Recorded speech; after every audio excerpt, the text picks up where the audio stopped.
Hello, എല്ലാവർക്കും നമ്മുടെ ഒരു പുതിയ വീഡിയോയിലേക്ക് സ്വാഗതം. ഇന്ന് നമ്മൾ ഉണ്ടാക്കുന്നത് ഈ ചൂടിനൊക്കെ കുടിക്കാൻ പറ്റിയ 2 ഡ്രിങ്ക്സ് ആണ്.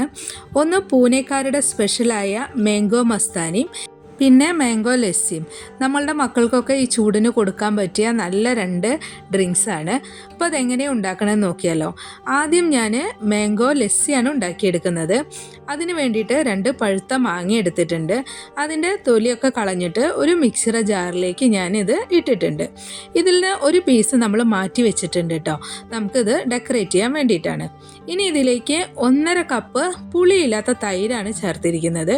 പിന്നെ ഒരു 6 ടേബിൾ സ്പൂൺ പഞ്ചസാരയും കൂടിയും ചേർത്തിട്ടുണ്ട്. ഇത് പഞ്ചസാരയുടെ അളവ് മാങ്ങയുടെ മധുരം പോലെ നിങ്ങൾ ചേർത്താൽ മതി കേട്ടോ. ഇനി ഇതിലേക്ക് കുറച്ച് ഐസ് ക്യൂബും കൂടിയും ചേർക്കണം. ഞാൻ ആദ്യം അരയ്ക്കുമ്പോൾ അതിലിടാൻ മറന്നു പോയതാണ്. ഇനി ഇത് നമുക്ക് നന്നായിട്ട് അരച്ചെടുക്കാം. ഇതിൽ പ്രത്യേകിച്ച് വെള്ളമൊന്നും ചേർക്കരുത്. എന്നാൽ വളരെ ലൂസായിട്ടിരിക്കാനും പാടില്ല, എന്നാൽ അധികം കട്ടിയാവാനും പാടില്ല. അതാണ് ഇതിൻ്റെ പരുവം. ഇനി നമുക്കിത് സെർവ് ചെയ്യാം. അതിന് വേണ്ടിയിട്ട് ഞാൻ 2 ചെറിയ ഗ്ലാസ്സാണ് എടുത്തിരിക്കുന്നത്. അതിലേക്ക് ഇത് ഒഴിച്ചിട്ടുണ്ട്. ഈ ഗ്ലാസ്സിനാണെങ്കിൽ നമുക്കൊരു 4 പേർക്ക് കഴിക്കാനുള്ളതുണ്ടായിരിക്കും. വലിയ ഗ്ലാസ് ആണെങ്കിൽ 2 ഗ്ലാസ്സിനുള്ള മെഷർമെൻറ്റാണ് ഇതിലുള്ളൂ കേട്ടോ. ഇനി ഇതിലേക്ക് നമ്മൾ നേരത്തെ അരിഞ്ഞു വെച്ചിട്ടുള്ള മാങ്ങയുടെ പീസ് ഉണ്ടല്ലോ, അതൊക്കെ ഇതിൻ്റെ മുകളിലേക്ക് ഇടുക. ഇത് താഴ്ന്നു പോകുന്നില്ല, കാരണം അത്യാവശ്യം കട്ടിയുണ്ട്. ഞാനിതിൻ്റെ മുകളിലേക്ക് കുറച്ച് നട്ട്സും കൂടിയും ഇട്ടിട്ടുണ്ട്. അത് ഓപ്ഷണലാണ്, നിങ്ങൾക്ക് ഇഷ്ടമുണ്ടെങ്കിൽ ചേർത്താൽ മതി. പക്ഷെ അത് കഴിക്കുമ്പോൾ നല്ലൊരു ടേസ്റ്റാണ് കേട്ടോ.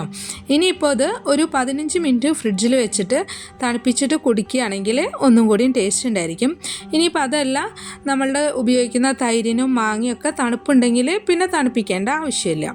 അപ്പോൾ ഈ ചൂടിന് കുടിക്കാൻ പറ്റിയ നല്ലൊരു ഡ്രിങ്ക്സാണ്. നിങ്ങളെല്ലാവരും വീട്ടിൽ ഉണ്ടാക്കി നോക്കുക. ഇനി അടുത്തത് നമ്മൾ ഉണ്ടാക്കുന്നത് മാംഗോ മസ്താനിയാണ്. ഇത് പൂനെക്കാരുടെ സ്പെഷ്യലാണ്. ആ കാരണം തന്നെ ഇതിൻ്റെ പേര് പൂനെ മാംഗോ മസ്താനി എന്നാണ് കേട്ടോ. അപ്പോൾ ഇതെങ്ങനെയാണ് ഉണ്ടാക്കണമെന്ന് നോക്കിയാലോ.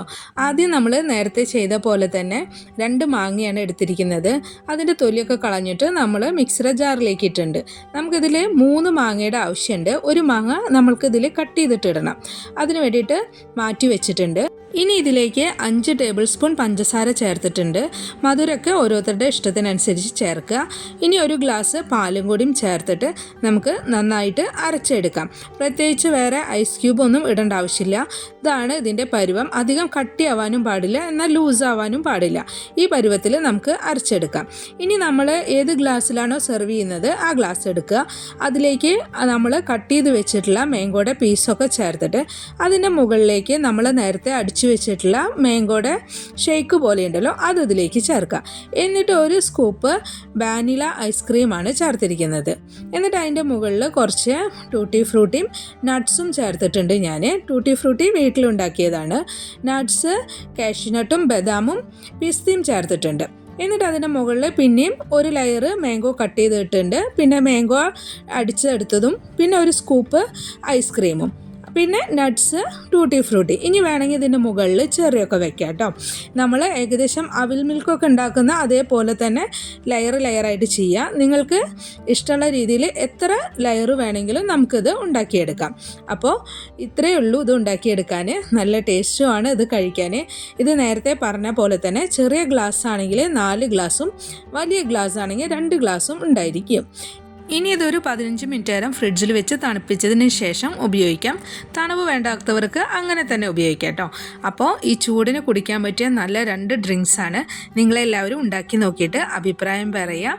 നിങ്ങൾക്ക് എൻ്റെ വീഡിയോ ഇഷ്ടപ്പെട്ടെങ്കിൽ ലൈക്ക് ചെയ്യാനും ഷെയർ ചെയ്യാനും സബ്സ്ക്രൈബ് ചെയ്യാനും മറക്കല്ലേ.